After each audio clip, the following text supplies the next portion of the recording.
I have a counter question to that. If I were in Walmart, how would I know the difference? There would be unicorns. There'd be unicorns. Okay, unicorns. I'd much rather brave the outside than be in Walmart. I would know we're trapped in Walmart. I guess. Go get a saddle. I have been trapped in a Walmart during a tornado. That's right. Oh, that's right. And I wanted to go to the tornado. I don't know. What would I do? I don't know. I would probably just. I don't do well in crises. I would probably just end up in the corner somewhere near, like, you know, the cheap digital goods and crying in the fetal position until someone like Terri came and saved me. I would not save you. I guess I'm dying in Walmart. Now, are we talking just like the Walmart friendly neighborhood market that's just basically a grocery store? Or are we talking about the one that's got sporting goods and everything as well? Sporting goods. I barricade myself in there. No, they got food, they've got weapons, they've got enough stuff to really barricade that off. They've got, yeah, they got washing machines, they've got shower facilities. I don't know Walmart that well. Will you come get me? Yeah, no, grab onto Tyson and Steven, you'll be with us. And, yeah, we'll be with you. Tyson Reinhardt, seriously, that's the man you want to go to. Tyson Reinhardt. Tame a unicorn, make it some kind of ramming thing with unicorn thing. Some really good zombies. You're assuming the unicorns have broken through the perimeter of Walmart and are now in the Walmart. The high cost of low price. I would. I like that. That's got to be like the subtitle. Walmart Unicorn Apocalypse. It's the end of high prices. I was thinking more on the lines of what Ian said, but a little more colorful, as in like going into this gorilla-like rage and scaring everybody away from the electronics, so I could set up a nice little couch and a TV. Priorities. Because there's a DVD selection. I mean, there's not going to be any broadcast stuff. As much as I hate Walmart, you're going to be able to stay there a long time. But then, if the unicorns have infiltrated Walmart, then why not mount the unicorn, become Lord Dudicorn, and then... No, you have to at least dominate Right, at least... Now, are these flying unicorns, by the way? That's Pegasus. Oh, no. Some unicorns have, like, Superman kind of flight. Right, I'm going to mount the biggest unicorn in a riding way, not in the Tatum. Otherwise, we all know the story of that picture you just showed us.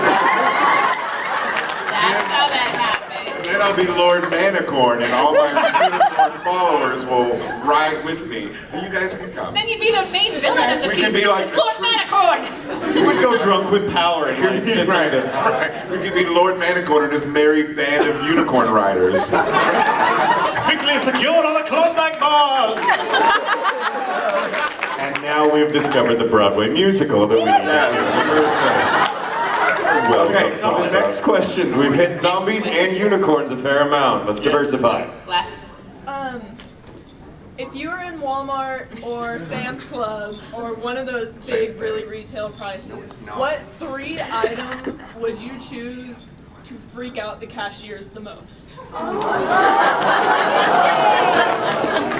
I've done that. That's a game. That's early 20s, like growing up in Arlington, Texas. There's nothing to do because you're under 21, so it's either hang out at IHOP or freak the people at Walmart out.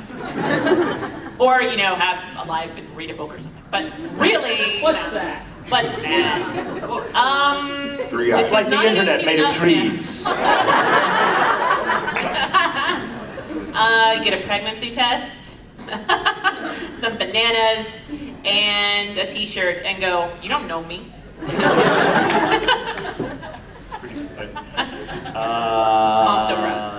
I would buy tractor tires. What? And they'd look at you and go, Tractor tires.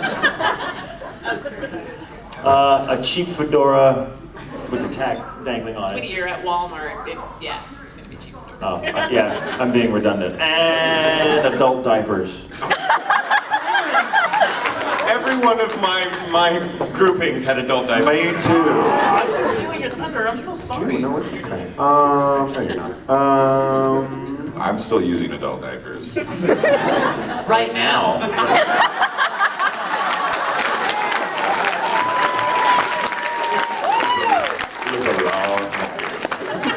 Let me just tell you, I'm not saying that I know from experience, but how great would it be to just walk around and be able to use the bathroom while you're just doing something else? Anybody talking to you, they could be the most boring conversationalist in the world, and you're like, yeah, that is fascinating. Tell me you more. haven't left the booth in about 8 hours, and I'm some of good. the reads are coming out a little hesitant.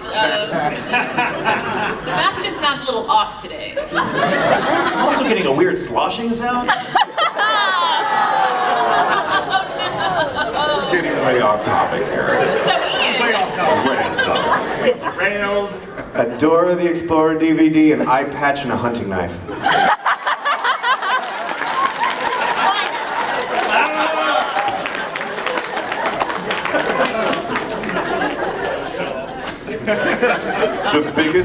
The biggest size of adult diapers I could find, as in like Gigantor.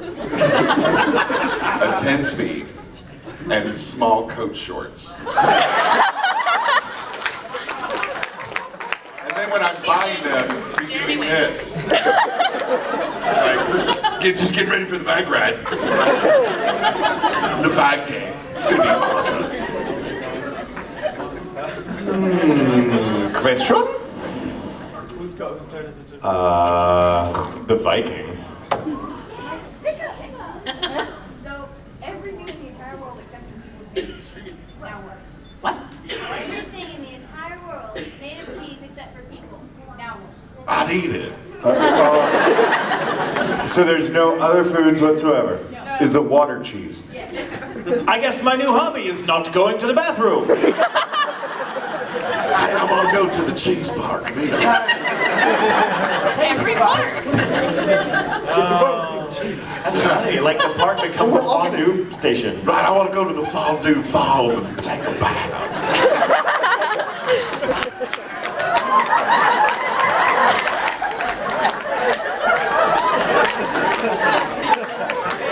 I feel stupid because I'm legitimately like, Cheese World, eh? Just imagine that, dude. Fondue Falls and me naked underneath them.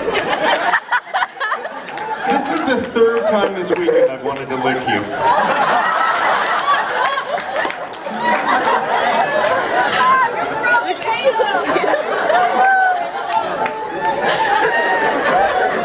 Anyone else still thinking the logistics of Cheese World here?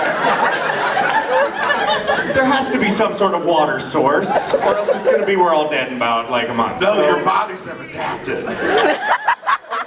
Drink cheese and survive. We've evolved to be cheese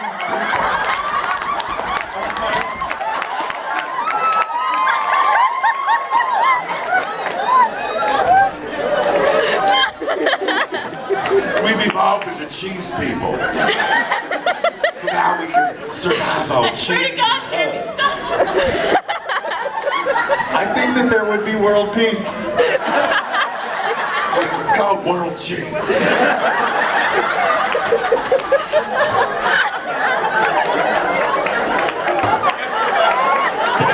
I'm not answering this.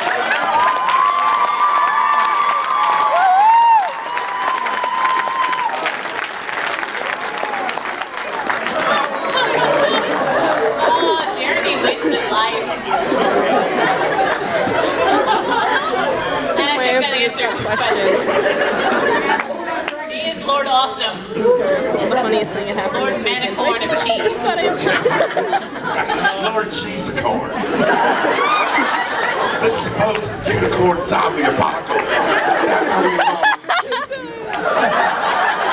We had to learn to survive. So all the zombies are like, breathe. No, the zombies.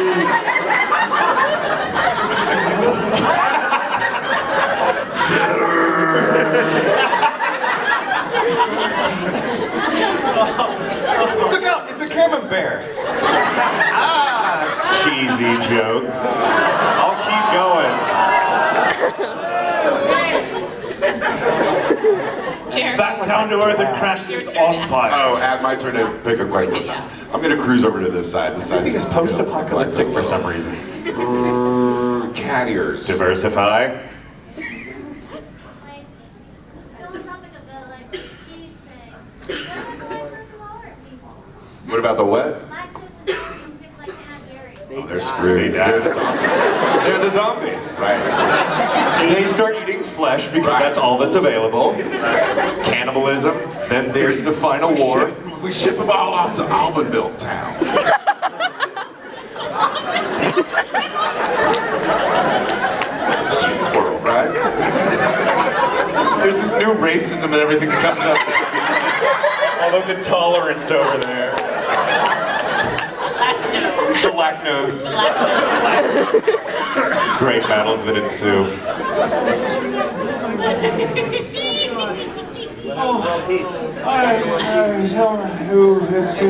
You in the back standing up against the wall, you have like a thing on your head. Yeah. And a face with ears and eyes and clothes on. One video game. What would it be and what system would it be on? If we could be one video game. Be in a video game. Oh. We're actors. The answer is who will have me? You'd like The highest paying one. you know, I was still in Cheese World. I thought you meant actually living That in a game. video game. That's the game we want to be in. Yeah, Cheese World. Cheese World. Let's be in Cheese World. Where you Right, battle Cheese the World. I manicorn. mean, as a voice actor, I think we just made some magic. We probably just inspired a game. Like, someone's gonna rip it off in a couple months and we're gonna be at home like, what the hell? A manicorn in a waterfall is the opening scene. Lord Dudicorn in the land of cheese zombies. We better get parts in it, that's all I'm saying. That's the deal. Totally do it. Cast us. You mean as a voice actor or in the world? I would, but Oh, easy for me. Any one of the SpongeBob games. I mean, there's. I'll tell you all the other half of that story. I just can't hear, but they're just colorful and bouncy and like you know. You breathe underwater and all Why that. not? I don't want to go, you know, fight zombies all day, every day, but that seems like a really chill, fun world to live in, and no responsibility. Kind of like our lives now. I want to live in Hyrule. I want to live in Hyrule. Mortal Kombat. Then you have to fight Are you a every day. commentator or like? I'm fighting every day right now. Word, you live in ghetto on the street. On the suburbs. Arlington! Arlington. Does anyone here remember a really cool, kind of obscure game, but I loved it, called Psychonauts? Yeah. That's awesome. That I would love to be in that world. Endless possibilities. The Atari 2600 Pitfall. I would be trapped in Pong. Dr. Mario, it's like, E.T. the game. I can't get out of this pit! All right, next question. Next question. I think it's your turn. You with the bow. If you played Dungeons and Dragons, what would your character be and why? Lord Dudicorn. Again, it's getting a little repetitive. Pretty much sums everything up. On a unicorn, you can do that in Dungeons and Dragons, right? With like a million, what is it, hit points? Like, what are you looking at me for? It's pretty awesome. I've learned when I watch you. Learn from My character would be a level 13 Inman. He just comes in and he blows you away with awesome. There should be a class of creature called the Inman. The Inman. Yeah. Oh. Yeah. Hi! Anybody Latinos? You're a rogue Lacnose. I'm a paladin Lacnose, level 14. So, level 4. There's a level 4. Damn. I would be a hot elf. Okay, that's fair. Next question. Whoever's hand can get the highest. Without standing on a chair. While seated. Right now, our winner is actually that hand.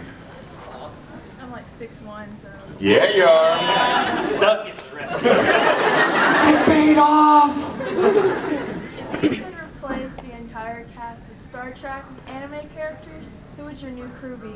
The host club, the host club, the host club.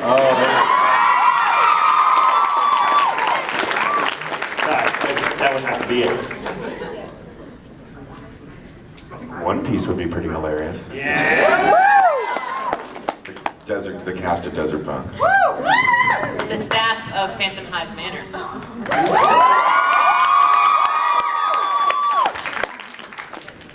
All right, gentlemen, pick a question. I'm picking a question. I'm gonna go over here. Wait, we just have some. We can do over here, I guess.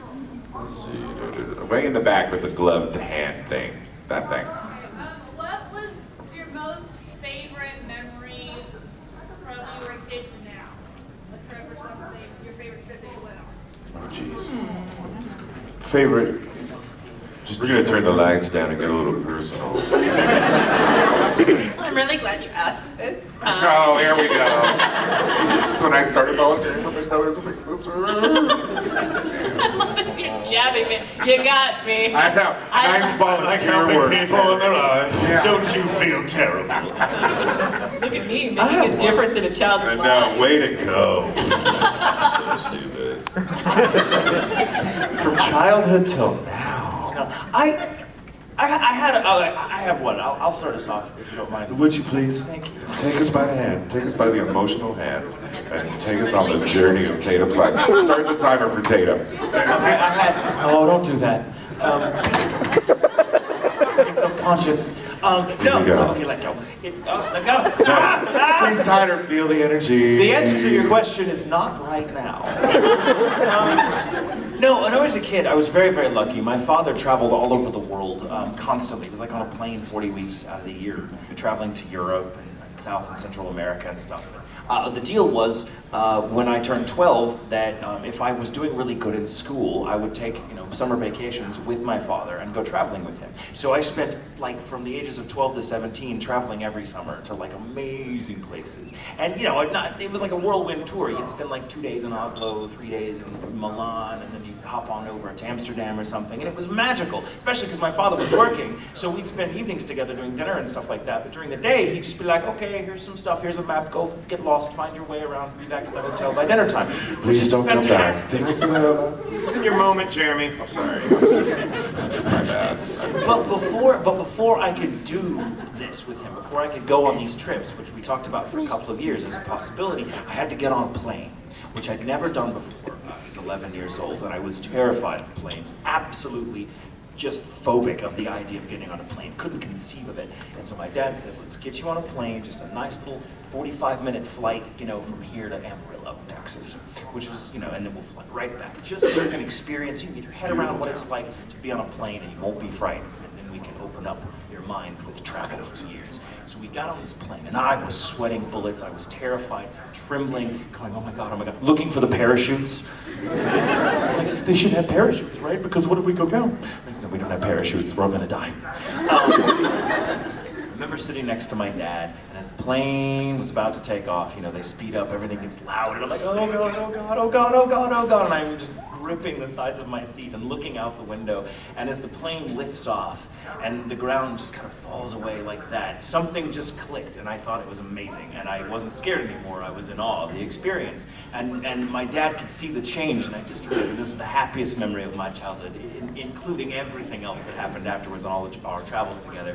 I was looking to my dad and smiling, and my dad going, that's my favorite memory.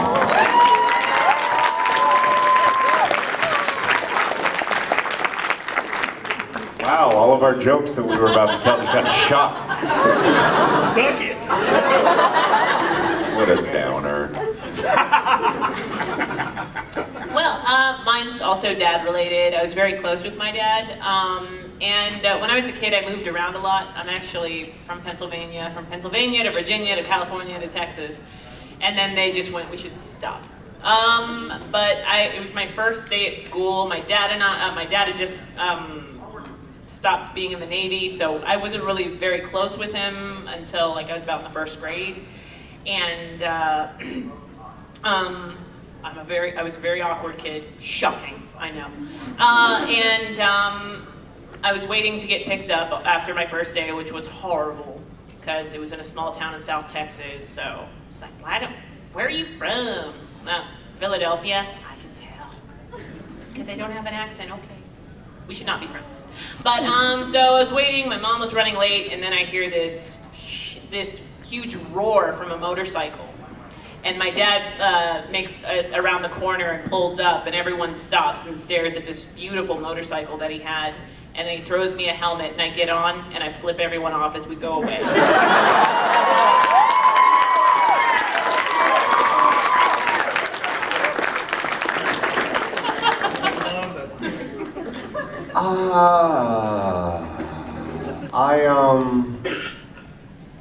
I don't have a lot of specific memories from my childhood because I'm part of that generation of ADD kids when they were like, oh, we came up with this thing called ADD, and you got it, so here's a bunch of medication. So I have issues remembering a lot of my childhood.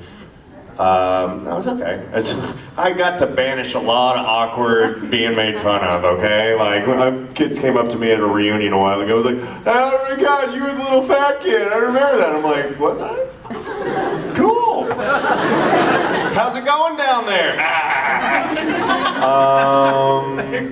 No, seriously, I was the short brown kid. We're like, oh my God, it's P.P. Sinclair. I don't remember, like, a lot. Anyway, so I don't have too many of those, but I always have these vague flashes of my grandfather's cottage in Canada, and it was this beautiful thing out in the woods, and there was a lake, and I just remember being really, really happy because they would just leave. They would just during the day. It was part of that time before TV and but before a lot of handheld stuff. I mean, I had a Game Boy, but past that, they would just say go, and so I would run by myself through the forest, and there was a tree by the water that I used to sit out just by myself, and I loved that. So I don't really have a good one, but I have one from about a week and a half ago that is more childlike than anything.